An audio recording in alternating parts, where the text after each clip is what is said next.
Hello friends, welcome back to Sorry What. My name is Jason and I have another story for you today. Grab a cup of your favorite drink, get comfortable, and let us begin. Forever lasted 3 years, 5 months, and 20 days. My calm, quiet, predictable existence started turning to shit 2 weeks earlier. My name is Mark and my wife of 3.5 years is Carly. We met at a career days event while I was earning my master's. She was extolling the virtues of the company she worked for. My degree and her company weren't a match, but we were. After a few cookie-cutter dates, things just caught fire. The karma was there. She was 6 months removed from an engagement, and I had been playing the field for the last 2 years. We spent most of my free time together. She was working a salary position and I was knee-deep working on my thesis. We were both fairly conservative when it came to starting to have sex, but once it started there was no doubt we belonged together. We were married the summer after I graduated. We professed that our love would last forever. I landed a job geographically close enough to allow Carly to keep her job. I work in network solutions for a company based in northern Indiana. I'm a project manager and have a dozen people reporting to me. When we do a major client setup, a group of 4 or 5 of us will travel to the customer site for upwards of a week. I don't decide who travels. We have a group of project managers and my boss, Dennis, to make those decisions. We try to make sure everyone gets their feet wet doing on-site installs. This time I had 2 guys and 3 women. All had at least one on-site install in their background. At age 27, my master's degree was paying big dividends. All but one of this crew were older than me. This client had been difficult to work with, so the maturity of the crew would almost certainly be an asset. It didn't take too long for the first angry encounter. We arrived at 8 a.m., had the introductory meeting, and then started implementing our solution. It was mid-morning when their so-called expert lost his temper with Leanne. She is one of my more qualified people. Along with their site manager, I helped defuse the situation. Leanne was visibly shaken.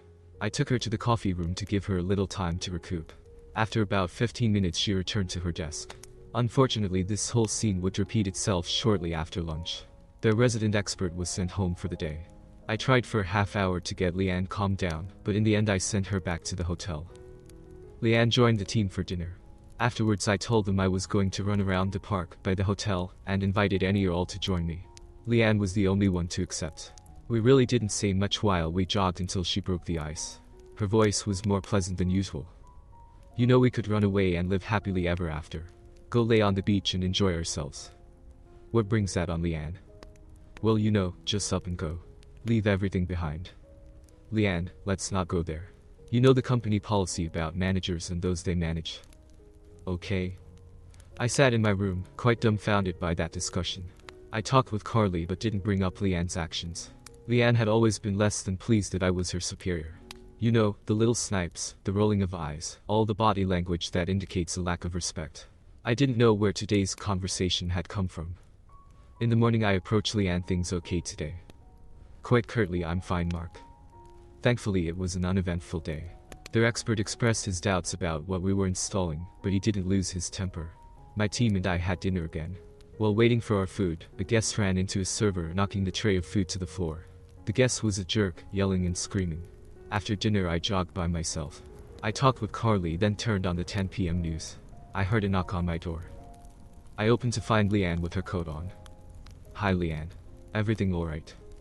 The tone of her voice was different. Just wanted to show you something you might like. She proceeded to unbutton her coat and displayed her naked body to me. Leanne, cover up. Thanks for the offer, but no. Go back to your room. I'll see you in the morning. She gave me a mock sad look, then smiled. Okay, bye. I decided I needed to alert Dennis. I sent an email requesting a moment of his time to talk privately about Leanne. That email would turn out to be very valuable for me. She's good at what she does, but her behavior was nothing short of bizarre. Dennis responded to my email, later in the day, that he would try to get with me when I returned. Nothing unusual the rest of the trip. Things seemed to be fine back home. Leanne was just as brusque as she'd always been. I hope that whatever caused those 2 nights of strangeness was in the past. Stupid me. Sunday evening I received a text from Leanne.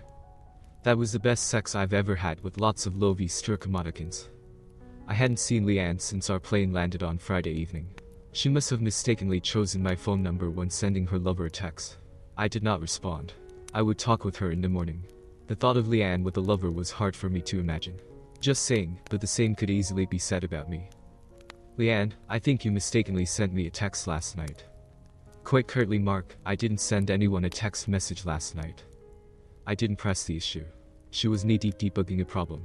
I had a very busy day myself. Tuesday night I received a sexting message from Leanne, complete with a naked selfie. Could the sex with you get any better? I don't think so, with more of those lovebird emoticons. I sent another email to Dennis, reminding him of my attempt to have a private conversation with him. He replied and apologized for not getting back to me. However, he put me off until next Monday, as he was out of town. Leanne called in sick on Wednesday. I would have to wait a day to confront her.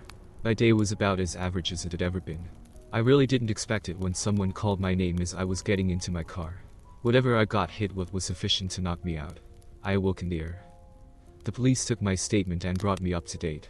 Apparently Terry, Leanne's husband, had decided that I was having an affair with Leanne. He did an excellent job of beating the shit out of me. I had a concussion, 2 broken ribs, a hernia, and a broken hand. My face was heavily bandaged.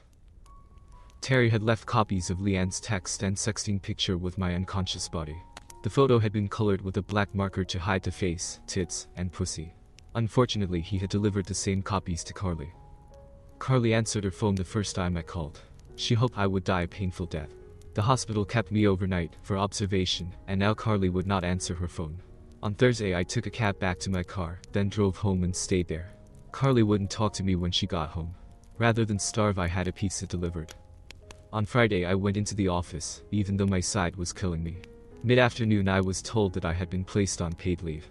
Apparently Terry had filed a complaint. My hearing would be Monday when Dennis returned. When I made it home I found Carly dressed like a slut. Where are you going dressed like that? I wasn't expecting you home so soon. I left you a note. I have a date. Carly, don't do this. There's no going back if you do. Oh, I see. You can fuck around and I can't. Show me your proof. I haven't done a damn thing wrong. I suppose her jealous husband beat the shit out of you as a warning to quit flirting. He has mistaken me for someone else. I have not done one thing that would jeopardize our marriage. I've seen the text and her picture. Looks like you're not as innocent as you say. Do you see me responding to any of them? Did you find any emails from me? Do you have any photos? I know those answers. No. There aren't any to be found. I am completely innocent. I don't believe it. I may or may not be back tonight. I wouldn't wait up for me. Don't do this. I'm warning you. Deal with it, Mark. And with that my wife tipped the first domino over to end our marriage. She had a date with someone she worked with. It was her idea of revenge for what she thought I had done. Her note said basically the same thing she had just said. I was pawn scum and she intended to have some fun too. After our heated exchange I laid down, trying to get comfortable. It didn't work. I left a note for Carly. Something is really wrong. I'm headed to the ER. It's 6 p.m. Friday. Tests revealed I had a ruptured spleen. I listed my brother as my emergency contact. They operated, stitched the spleen, and then zipped me back together. I awoke to the sound of beeps and hums. I drifted into and out of lucidity until I was greeted with a sun-filled room. After eating their suggested diet I sat pondering my situation. My confusion was interrupted by my cell phone buzzing. I didn't recognize the number but answered it anyway. You're one dumb fuck. I thought you were smarter than that, but no. You had to get it on with her again last night. Terry, you've got the wrong person. I'm in the hospital and have been since 6 p.m. last night. Silence. Terry, you still there? I went to the gym at 8 p.m. last night. I was only gone for an hour. Her text message to you this morning talked about the great sex you two had. Terry, I was on the operating table. I'm still here. Room 612 at University Hospital. I'm not going anywhere today. I have to get to the bottom of this. I'll see you in a bit. I checked and found the text from Leanne. The sex last night was good. The floor nurse dropped by to check my vitals and change my drip. I felt like asking her for something to end this nightmare. She left but said she would be back in a bit to change my dressings. No sooner had the nurse left when Carly entered my room. She was still dressed like a slut. Mark, I saw your note. Are you okay? I'm fine. You can leave. I don't want you around. Mark, don't say that. I was worried about you and came right here when I read your note. That means you ended our marriage by staying out all night. Leave. Just get out. My voice had risen to the point that the floor nurse stuck her head in and asked if everything was alright. I asked her to escort Carly out of my room. Carly became belligerent. Security escorted Carly out. I was trying to make sense of what Leanne was doing to me. Revenge. For what? Turning her down. Being her boss. It had to be because she thought my phone number was for someone else. Nothing else made any sense. Carly called my cell. What didn't you understand? Our marriage is over. Leave me alone. Mark, that's bullshit. You fucked around and now you're all high and mighty. That's where you're wrong, Carly. I didn't fuck around. You did. We're done. Leave me alone. I hung up. She sent a text message, we need to talk. No, we don't. Move your stuff out or set my stuff by the door. I thought we were soulmates. Is that what you thought when you were having your revenge fuck? Is that what you thought when you were fucking your bimbo? I didn't need this. I turned my cell phone off. Give me morphine, please. Just before lunch the nurse came back to change my dressings. She started with my face. Terry and Leanne knocked and asked if they could come in. Oh my god, Mark. What happened to you? Hi, Leanne. I was mugged leaving work on Wednesday. This must be your husband. Terry, isn't it? What happened to your lip? Diverting her eyes, I ran into a door. Where did it happen? Who did it? Did they arrest them? It was in the employee parking lot. I don't know what the status of the investigation is at this point. Last night they discovered I had a ruptured spleen. Nothing serious, just a few stitches fixed the problem. I knew it was Terry who had inflicted my injuries. So did the police. Apparently Terry had withheld from Leanne his encounter with the police.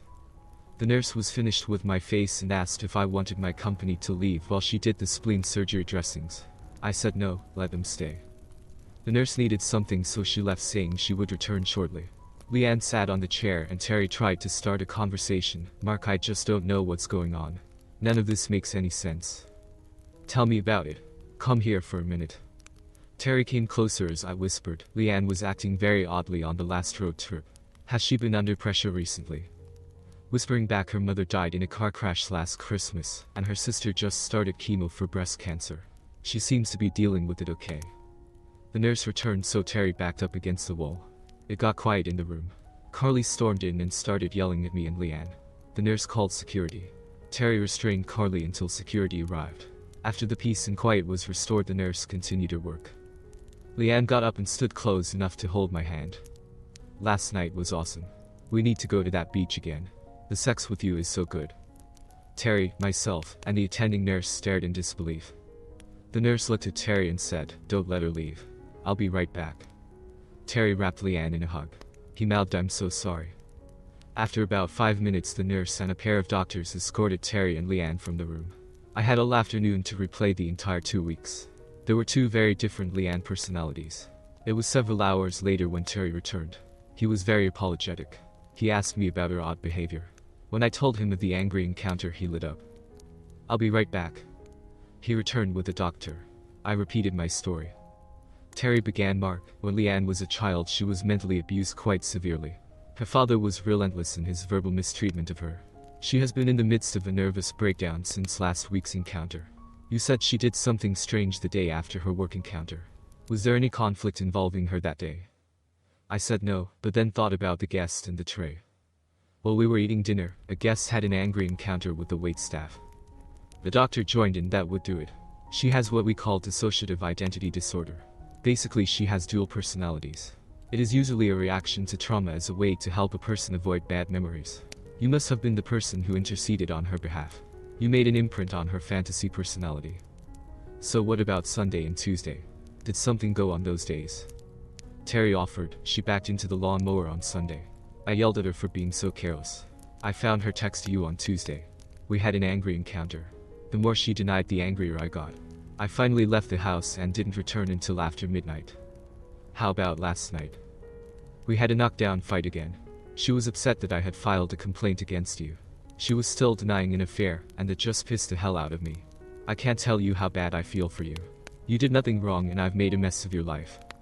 Terry, knowing what we know now, I can't say I blame you. Doc, what can you do for Leanne? Very little. She needs extensive counseling to help her understand what's happened to her. People get over it. It just takes time. I need to get going, but feel free to ask me if you have any other questions. Terry apologized again, then left. Even though she had turned my life upside down, I really did feel sorry for Leanne. They informed me that I would likely be released by noon on Sunday if I had an uneventful evening.